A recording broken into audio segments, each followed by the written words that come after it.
Hello, everyone, and welcome to this webinar today. I'm Francis Seeley from Global Net 21 and a local group called Enfield Climate Action Forum. And today we're going to talk about green space, and particularly the lack of green spaces that you find in urban areas, and the fact that there are a number of groups and many local groups are trying to do something about that.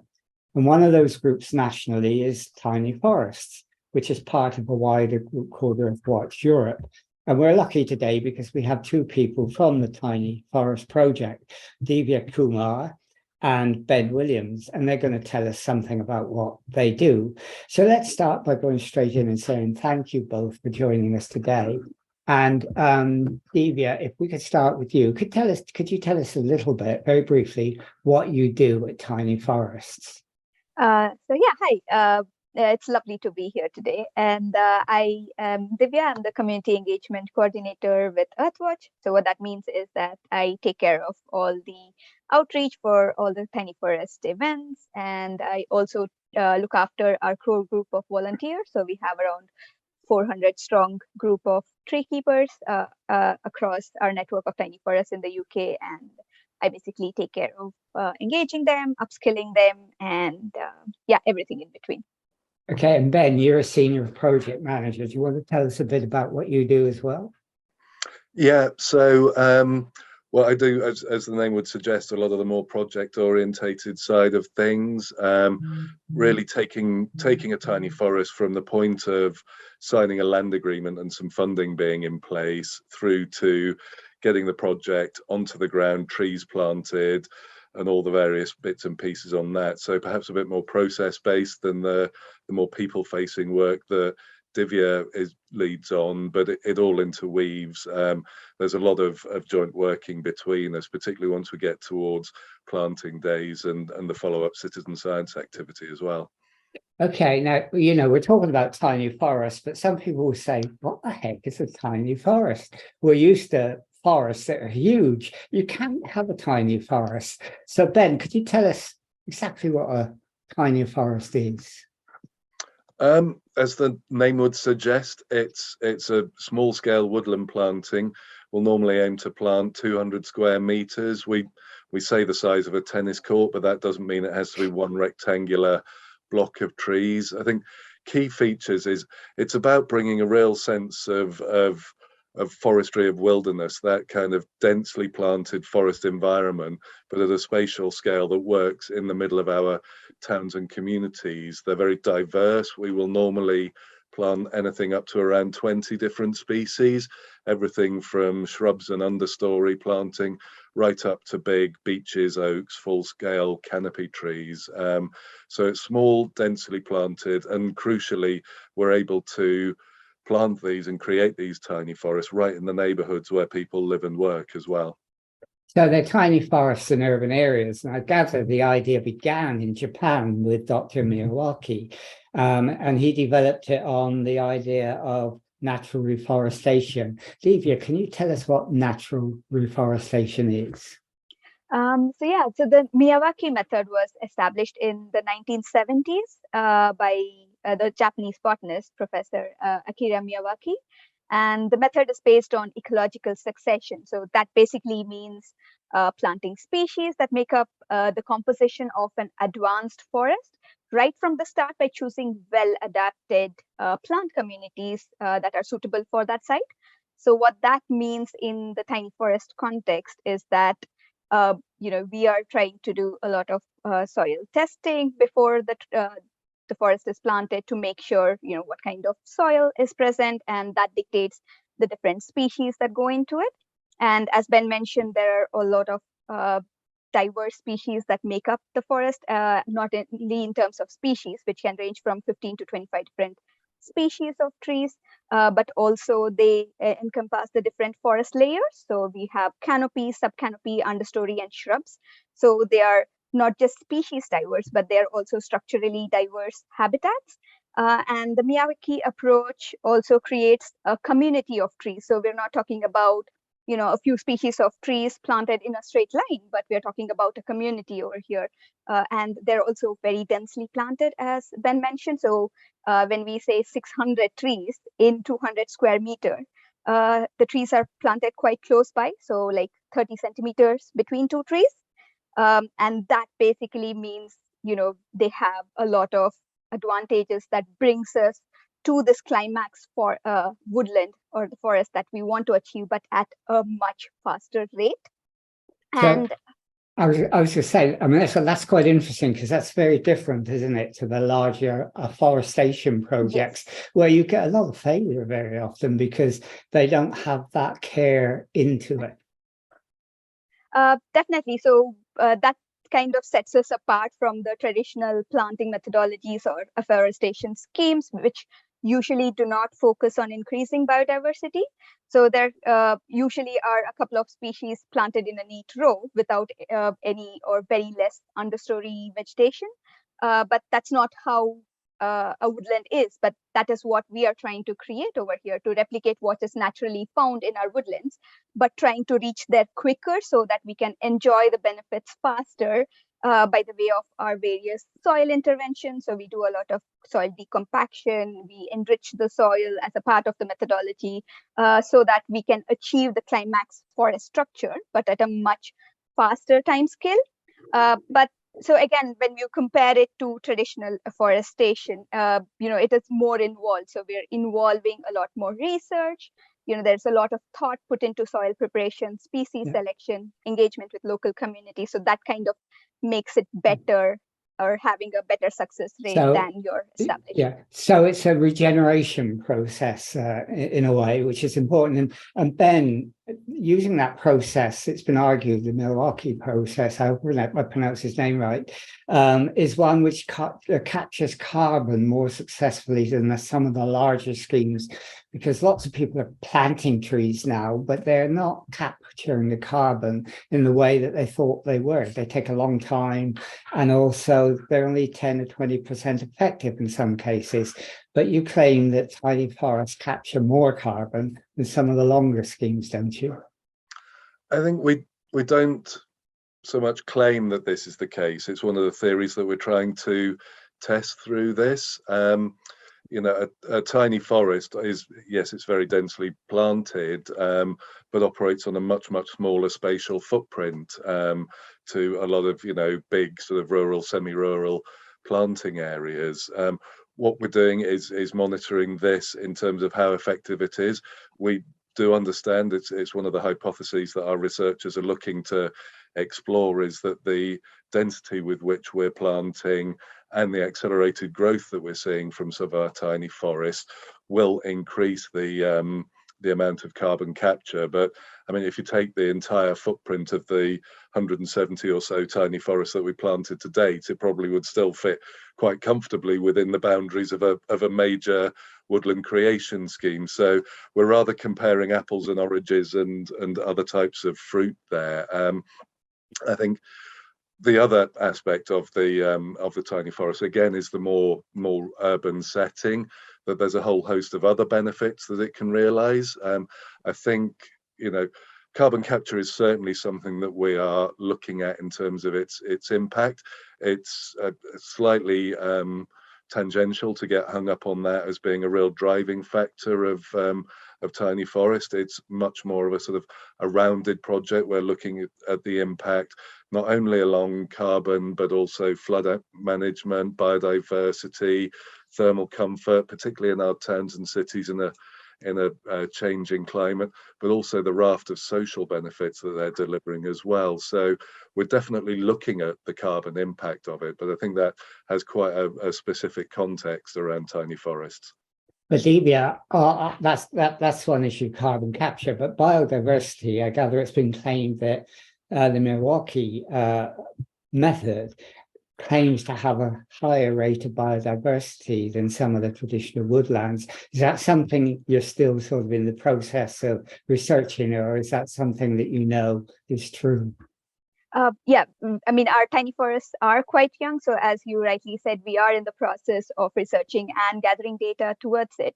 But we do believe that, the diverse mix of native species that we use and the different forest layer they provide resources and microhabitats for more species than that would be found in your traditionally planted urban woodland. So comparatively, we hope to have more species in our tiny forest. So far, we have found over 500 different species of plants and animals have been recorded in our Dutch tiny forest in the first 5 years.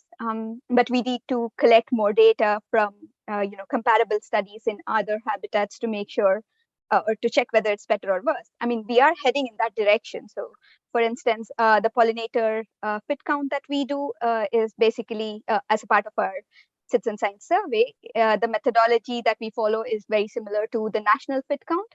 So that way, year on year, when we do collect more data, we can compare it with other habitats and actually come to a conclusion whether this is actually happening or not. Okay, well, that's interesting. And that's some of the background, but let's go to the specific example then. I mean, could you give us a specific example of a tiny forest you developed, ideally locally, like in Enfield, for example? Could you tell us about that if you have an example? Sure.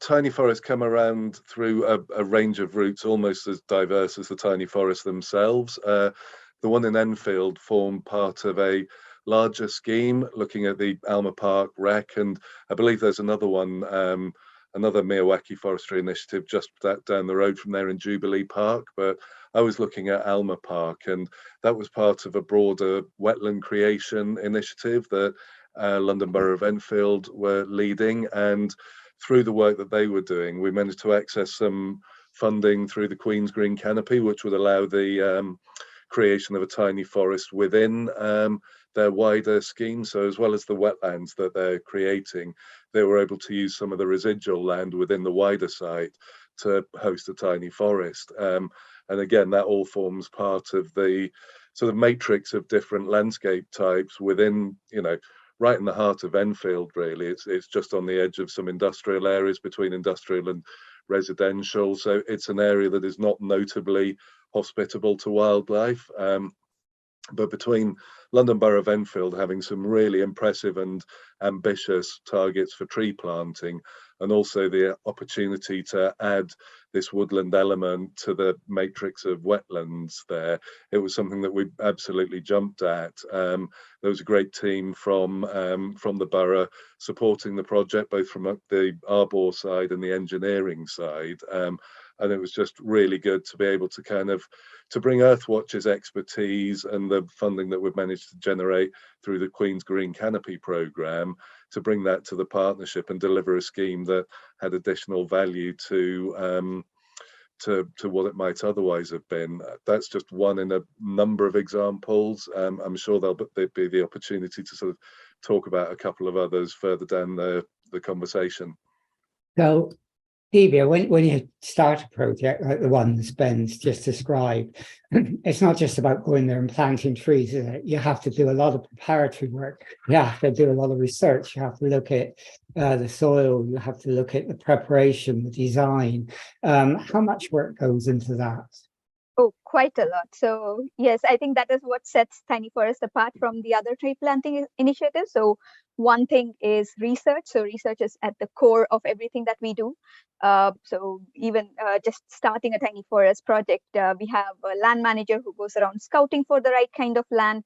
So with tiny forest, we're also trying to plant in areas with higher deprivation to make sure that these good quality natural spaces are available to the people who need it the most. And also, once we're done that, we do extensive soil testing to figure out what kind of soil it is, and that dictates the tree species that go into that soil. So, and then we have a whole load of team of scientists who actually decide what kind of species go in. They also look at the closest semi-native woodland to discuss what kind of species composition and density goes into that forest. Then actually comes Ben's part, where he starts doing the soil preparation along with our contractors. So we dig up the soil up to 1 meter, mix it with a lot of soil supplements like straw, compost, manure to enrich and increase the water retention capacity of the soil, and make sure it's like nice and porous for the roots to go in and the trees to establish and grow quicker, stronger. Okay. And yeah. Yeah, well, I mean, that sounds a lot of work. And you mentioned Ben's part there. And Ben, your part as well is doing negotiations, isn't it? You have to negotiate with the stakeholders, the local authorities, the health authorities. the landowners as well. I mean, how difficult is that? It's always complicated. You know, each site is its own affair. It's got its own landscape type. It's got its own community dynamics. So it's important that we go in to each of our tiny forests with an open mind and understanding the context that the tiny forest is going to be operating in. You know, there's lots of different types of urban land use. There's lots of different approaches to tree planting, and we're not saying that, you know, a tiny forest is a universal solution for every single site in the country, but for the right location with the right network of stakeholders and engagement, we're seeing it become a very effective way, not just of creating the space. And, you know, for me, it does occupy a really good kind of spatial context between what you might have as, you might be able to put a handful of standard trees into a public park or anything, between that and a bigger sort of multi-hectare woodland creation. So half the challenge is about identifying that the site is appropriate. We check for all sorts of above and below ground utilities in there. Obviously, our towns and cities are all crisscrossed with infrastructure. We look at previous land uses. So yeah, there's a huge amount of work that goes on under the skin of the tiny forest. But then once we've got a site validated, then yes, absolutely, we'll quite often deal with a local authority or another landowner, depending on the context of the site, a lot of them in schools, which brings in a whole different community and set of impact for that. But most importantly as well, it's about how we can connect these forests with local people, whether that is a school community, if there's a Friends of Parks group, there's always local people, local interest groups, and it's something that, you know, Divya's function has been absolutely fantastic at, is about getting under the skin of these communities, connecting with the people, not just through the planting, but keeping them connected with the tiny forest. So they're coming back out to collect the citizen science data that we need to carry out the research. You know, it's one thing to get people along for an afternoon to plant a few trees, but it's quite another to build a movement where people are coming back to their tiny forests year in, year out, watching them grow and develop, as we're seeing with some of our earlier plantings. Yeah, I'll come back to that in a minute, but you mentioned other examples. One that interests me is you work with health authorities as well, don't you? And you actually plant trees sometimes, or tiny forests, on hospital grounds. That's interesting. Can you give us an example of that? We've not done a huge number of them so far, but it is something that we're very, very interested in. We have a relationship with the NHS Forest, which exists to plant trees and create green spaces in NHS locations. We did one last planting season at Littlemore Mental Health Centre in Oxford, and you know, I think in common with many people over the course of COVID and lockdowns, we've all become, I think, a lot more aware of the importance of contact with greenery, access to good quality green spaces, to your mental health and well-being, and being able to create tiny forests on a healthcare location, which are often incredibly constrained spatially. Every time you're looking at a green asset on a healthcare location, you're arguing the toss against clinical purposes or patient access. So again, it's an area where we think the spatial setting, this 200 square meters of tiny forest, can really play into the setting, providing a green space. In the case of Littlemore, they have a lot of residential patients, so it's providing outdoor spaces for consultations, for talking therapies, or even in the case of a normal, you know, an acute trust, we did West Berkshire Community Hospital, just providing a space where people can escape, you know. You know, you're seldom visiting a hospital for a positive reason, and quite often, you know, you need that space to go out, clear your head and reflect. And we certainly see this as being a real growth area in terms of the impact that tiny forests can have, and we're going to be working with the NHS Forest to promote that more widely on healthcare locations. So it's something that we see a huge benefit in. Okay, I mean, that's quite interesting, you know, especially given what we're doing with health authorities, and I think they'd be very interested in that. But you mentioned Divya's role of creating a community or engagement. I mean, when you plant trees, you don't just plant them, do you, and go away and say, you know, goodbye, I'm off to my next project.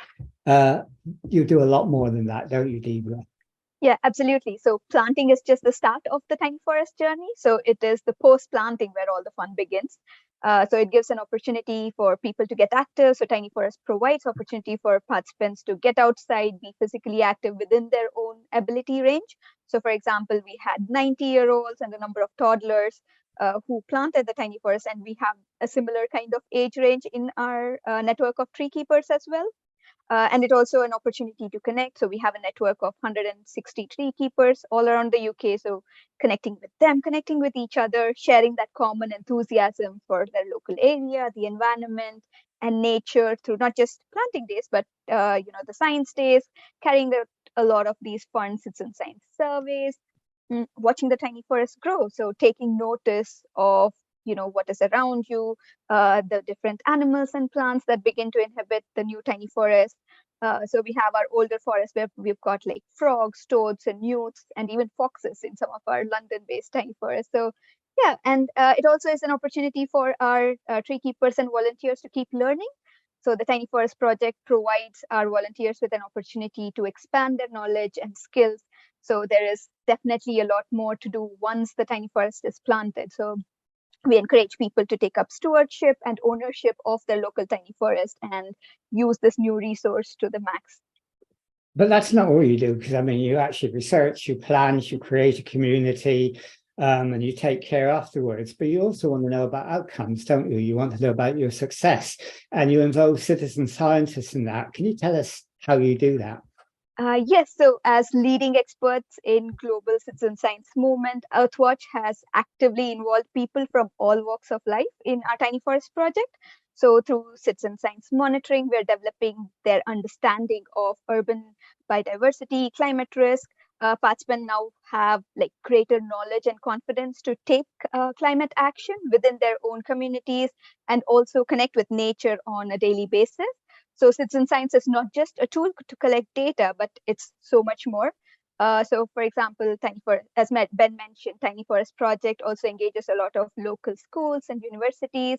So it brings this opportunity for children and young people to get involved, learn, and also gain confidence to work scientifically outdoors. And they also, develop the scientific capital. And when it comes to the actual citizen science survey, there are 5 different surveys that we conduct. One is, for example, we have the biodiversity survey where we basically count bugs and butterflies. And coming May, we have our biodiversity week where we urge our volunteers to go into their local tiny forest and monitor the butterflies and pollinators. And also the ground dwellers, the creepy crawlies. So these are like extremely fun surveys that are enjoyed by children and adults of all ages. Then we also do carbon survey where we basically measure trees. You just need a ruler and a tape measure. And also we have flood mitigation where you get really muddy. Kids love it, making mud balls and getting super muddy. And finally, thermal comfort, where we measure the cooling effect of the forest. And lastly, we have the social aspect where we try to measure the well-being aspect of people who engage with tiny forest. So these are the 5 different citizen science surveys that we monitor in the bigger tiny forest project. And you also have something called tree keepers, don't you? What are they? Yes. Oh, tree keepers are our lovely guardians of the tiny forest. So they are our core group of volunteers, and we basically take their help to keep an eye on the forest. So they are our stewards who are looking after their tiny forest. They have a very deep connection because most of them have planted it. It's quite local to them. So they either live or work locally to that tiny forest. And they help us out with 3 main areas. So that is the maintenance aspect. So maybe a bit of weeding, litter picking in the tiny forest, keeping an eye during extreme weather events. Then, of course, citizen science. So they carry out all our citizen science surveys in their tiny forest, and also community engagement. So they try to get their wider community. So it can be as simple as engaging their neighbors or their local schools in the tiny forest to conducting wider, bigger events in the tiny forest, using it as a venue.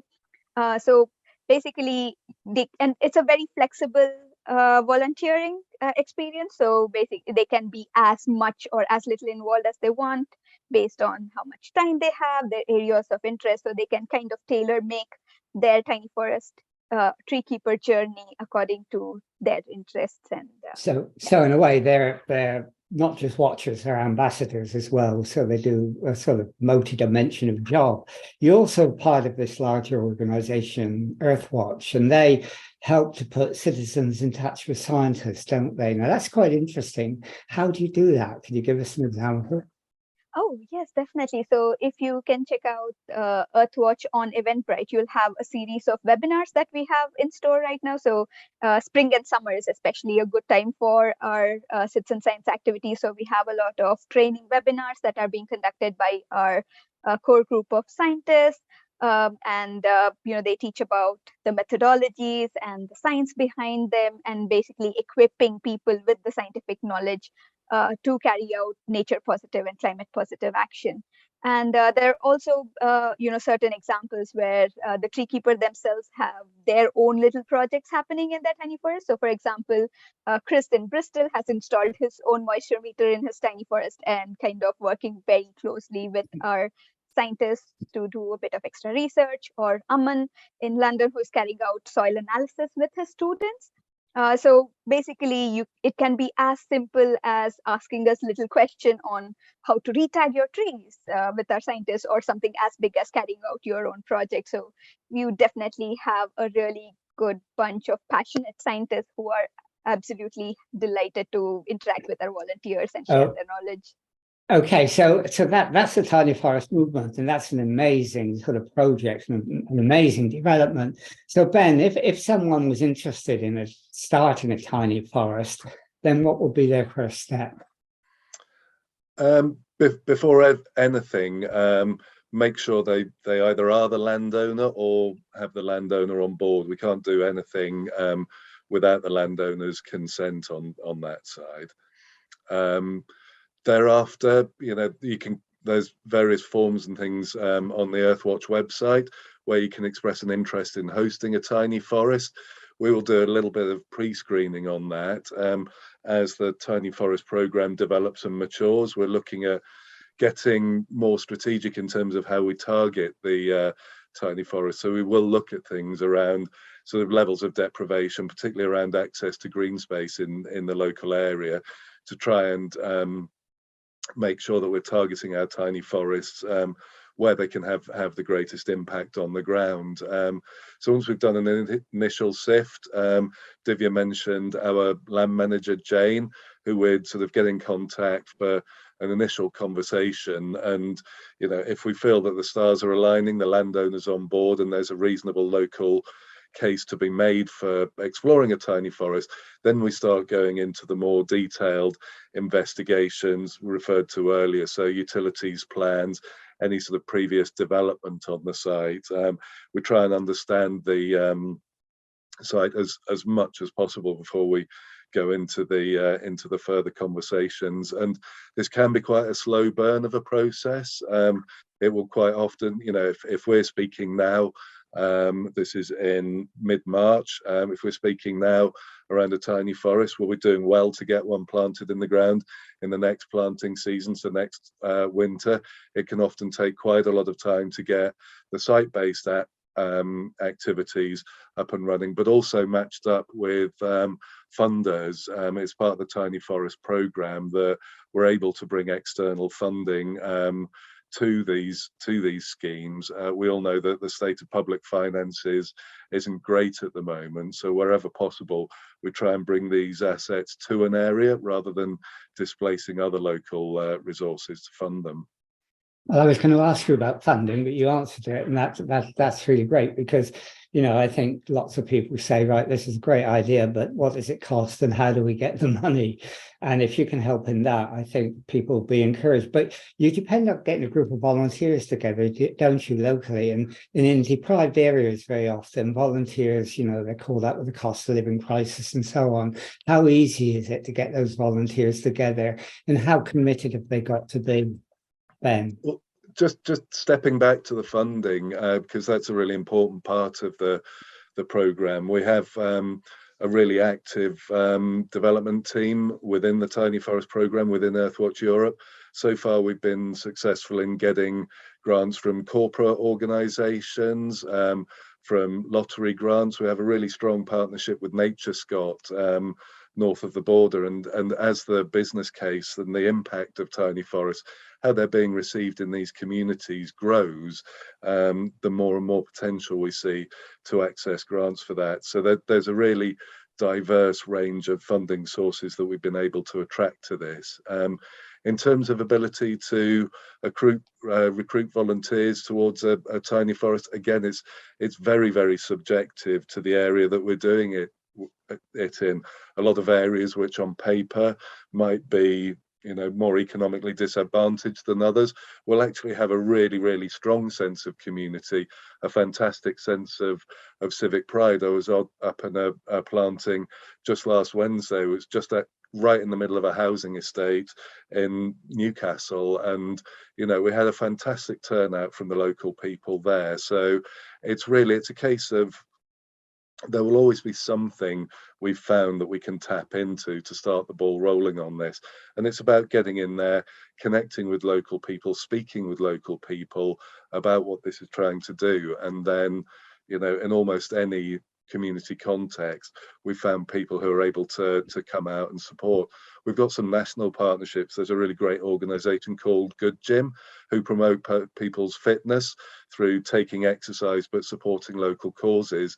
And we've had group activities where a group of Good Gymmers can come along, and actually doing some maintenance and management work within their local tiny forest can be one of their scheduled Good Gym activities. So as the program develops and matures, we're making more and more of these connections, kind of putting the tiny forest not just spatially but also mentally where people want to be. So whether they are practically minded, just want to get out there and do some physical tasks, if they're socially minded, want to do something that's great for their local area and their community, or if they're, you know, scientifically minded and, as Divya was saying, want to get under the skin of these things and what they're doing to the sort of global local environment. There's an offer within Tiny Forest for all these different types of people.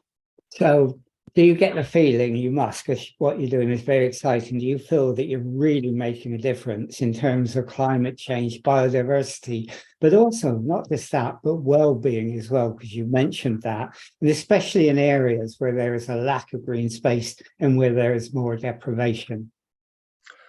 I think it's a very brave individual or project who can say confidently, yes, I am having a positive impact on climate change. I think we're very much heading in the right direction. You know, as I've noted a couple of times, the spatial footprint of the Tiny Forest Programme isn't huge. So I think we're aware of, you know, our place in the sort of the scheme of things in terms of addressing climate change. You know, if we're looking at biodiversity, the mantra for biodiversity space is bigger, you know, better planned, better connected. And obviously a lot of tiny forests do act in isolation. But what we do is we put these things in the places where people live, they go to school, they grow up. They don't have to get in the car or go on a bus out to the countryside to experience their nature. It's there on their doorstep. And the human element of climate and biodiversity, we're finding is every bit as important as the actual environmental factors. The fact that people are becoming so disconnected with nature and wildlife, so actually being able to put these things into people's neighborhoods is really, really important. In terms of the wider impact, time's going to tell on that. We're collecting data. It's a fairly young movement in terms of forestry tree planting. In the UK, we've only got 3 years worth of data going back to our first forest. But the more the tiny forests go, the more data we get, the more robust we're able to draw conclusions about the specific impacts that these are having, and not just sort of in terms of the overall forestry aspect of it, looking at how these are impacting on the spaces and these more urban contexts they're created in. Okay, so we've done a lot, and we've talked a great deal about what you do, and it's an amazing project that you're both involved in. So Divya, if anybody was interested in this, wanted to start a tiny forest, wanted to know more about what you do or make contact with you, what would they do? Where would they go? Yes, so we have a Tiny Forest email ID. So it's tinyforest@earthwatch.org.uk. So, you can write to us and we'll make sure that we answer all your questions as quickly as we can. It's usually me or my colleagues handling the inbox. So I assure you that, yeah, I'll be making sure I connect you with the right colleagues and make sure that all your questions are answered. Okay, that's great. Thanks very much, Divya. And I mean, I think that's been really interesting. We've gone well over our 30 minutes, but it's been well worth it, because I think you talk about a forest, you think it's just planting trees, but it's not. And it's a lot more. It's about creating a community. It's about creating well-being, as well as the impact it has on biodiversity and hopefully the climate. So, thank you for doing it, because I think a lot of people will be very interested in it. And, it's a movement that I hope grows in urban areas, because there's so many urban areas that do need more green space. And what you do is important for that. So thank you both for joining us in this. And we'll end this webinar now.